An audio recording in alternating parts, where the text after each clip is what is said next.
Hello, everyone, and welcome to NCAA Governance. This is Module 4, NCAA Division 1 Governance Structures. We start off talking about the governance structures. We start off by talking about the Board of Governors themselves.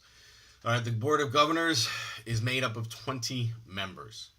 All right, the first 4 members, though, however, are made up by the NCAA president himself. Right now, that's currently Mark Emmert, and chairs of each of the divisions 1, 2, and 3. So the first 4 members are made up by the NCAA president and chairs of the various divisions. However, the first 4 members are ex officio, which means that they have a non-voting rights. All right, so they're non-voting members, except the president, Mark Emmert, right now, can vote if there is a tie. Okay, the remaining 16 members are made up of 8 chancellors and presidents from FSB schools, 2 chancellors or presidents from SCS schools, 2 chancellors or presidents from D1 subdivision schools, 2 chancellors or presidents from D2, and 2 chancellors or presidents from D3. So you can see right from the beginning it's weighed heavily towards FSB schools. So the Board of Governors basically has 8 out of the 16 votes right from the get.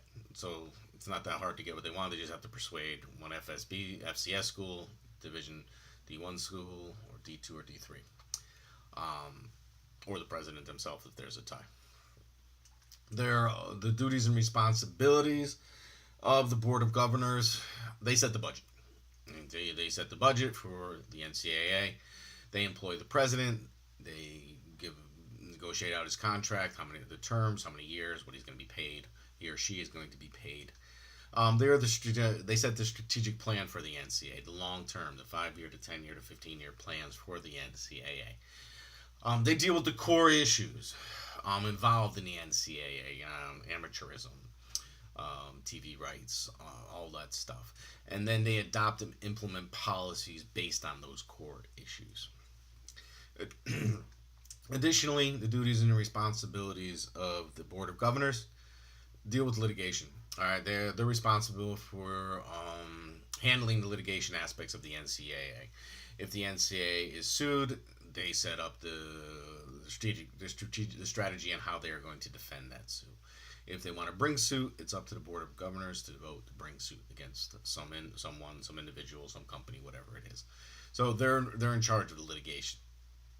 They also propose amendments to the Constitution and call various meetings as needed.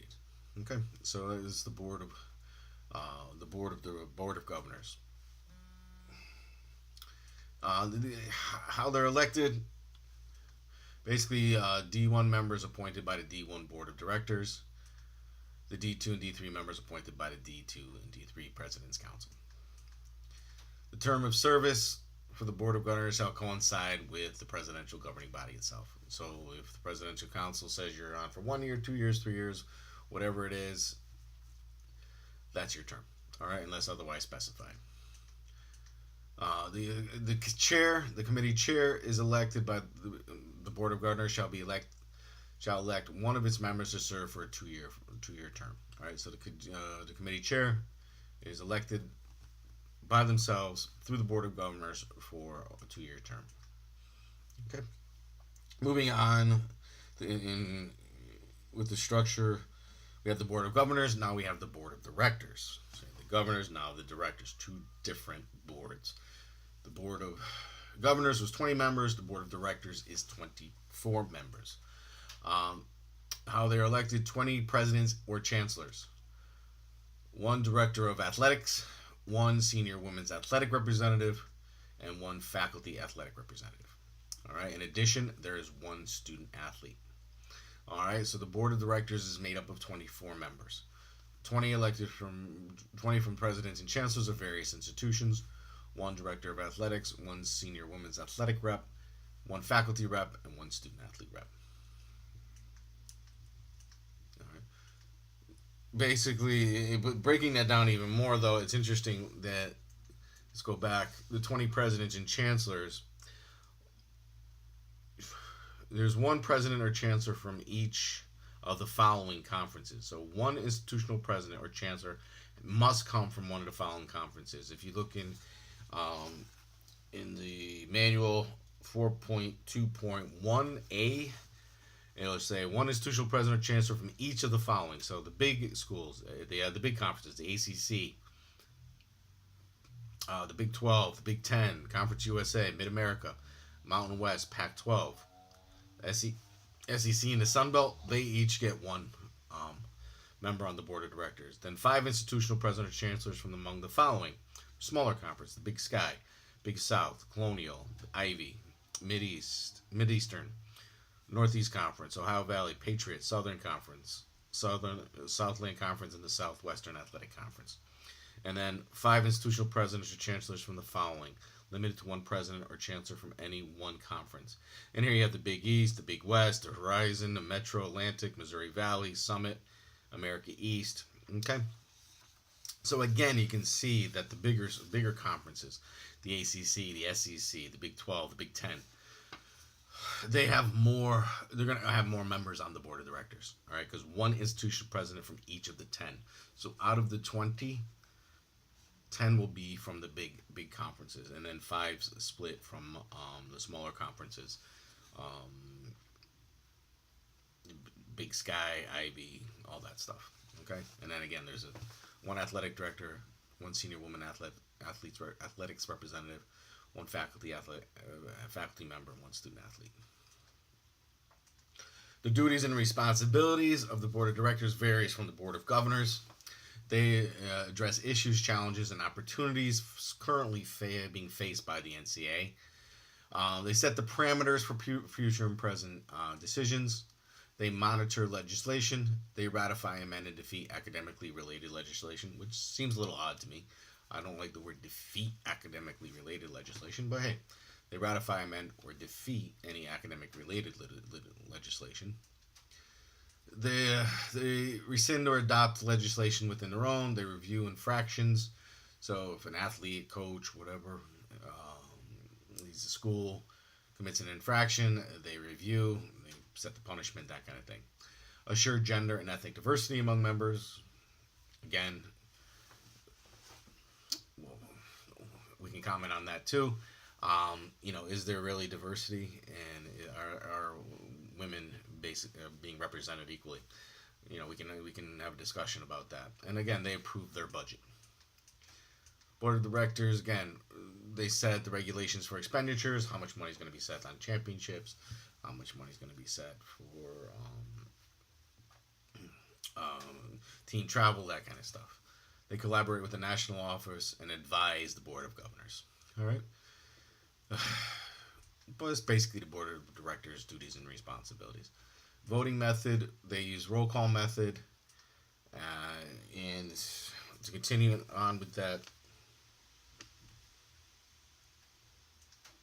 they use Wade voting, which always makes me a little suspicious. So, all right, moving on to the D1.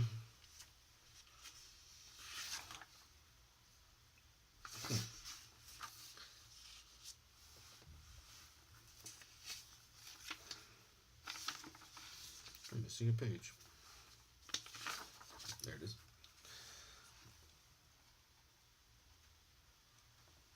D1 Council, again, it's made up of 40 members comprised of athletic administrators.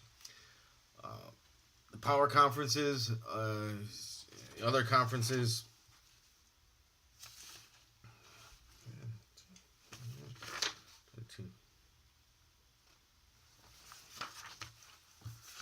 there it is. All right, the power conference, again, this is way Division 1 Council is weighed heavily for the big conferences. One conference commissioner from the following conferences: the Big Five, the ACC, the Big 10, the Big 12, Pac-10, 12, and the Southeastern Conference. All right, other conferences: one conference commissioner from one of the following. Again, and they break it down: one conference commissioner from one of the following. So there's the smaller conferences: American Athletic Conference, the Sun Belt, Mid America. All they have less people on the council. All right. But within the council, there are 2 faculty representatives and 2 student athlete advisors. The D1 Council duties and responsibilities. The primary legislative authority recommend non-academic policies. They're involved in the basic ground strategic planning, interpret bylaws, and supervise selection procedures for NCAA and D1 championships. All right, who's going to be in, who's going to be out, all that good stuff. They oversee membership requirements. If somebody wants to move up to D1, move out of D1, they oversee all that. And they set policy opportunities for minorities and women. D1 council chair has to be an athletic director. They serve for 2 years. And once they serve for 2 years, they're non-eligible for immediate re-election. They try to vary it up a little bit, one of every 3 rotations. The AD has to be from an SCB or D1 subdivision school. This is where it gets interesting. It's weighed voting on non-football issues. The power conferences, of course, they have 4 votes each. So the power conferences, they have 4 votes each. Mid-levels, 2, your American Athletic Conference, your Conference USA, they have 2 votes each. Everyone else has 1. So your Atlantic 10 Conference, your Southern Conference, Patriot League, Ohio Valley Conference, Ivies, they just have 1 vote. Again, weighed heavily towards the FSB schools, the power conferences. Faculty has 1 vote and the students have 1 vote. So, yeah. D1 Council weighed voting on football issue. The power conferences have 2 votes each. Everybody else has 1 vote. All right, and that's it. The only thing is not weighed on scholarship issues. Okay. Thank you. I hope this video was somewhat helpful. If you have any questions, comments, concerns, please feel free to call me, reach out to me anyhow, or email, text, give me a call, and we'll discuss it. Thank you.